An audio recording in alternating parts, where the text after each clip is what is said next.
Welcome. In this video, we're going to walk through a simple and powerful trick for keeping your Telegram activity more private. If you've ever wanted to make sure that certain people can't see your last seen status, this new update on the Telegram desktop app makes it quick and easy. Let's dive right into the steps so you can set it up right away. First, open the Telegram app on your computer. Once the app loads, look up to the top left corner of the screen. There, you'll see 3 horizontal lines. Go ahead and click on them. This will open up the main menu, where we can access all of your account settings. From that menu, select Settings. Inside the Settings page, find and click on Privacy and Security. This is the section that handles who can see your profile details, your online status, and other privacy-related features. Next, click on the option for Last Seen and Online.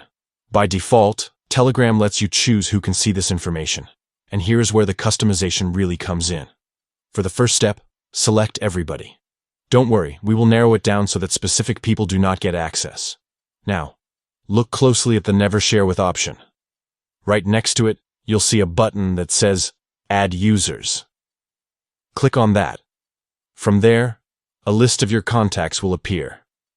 Simply go through the list and select the people you don't want to see your last seen status. Once you've made your selection, click the Save button at the bottom of the screen. Telegram will then ask you to confirm the changes.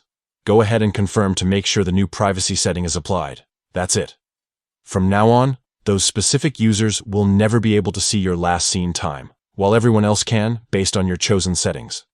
This feature gives you the flexibility to control your privacy without having to block or remove people. It's fast, simple, and helps you manage your Telegram experience with ease. If you found this guide helpful, be sure to try it out for yourself and keep your online activity just the way you want it. Thanks for watching.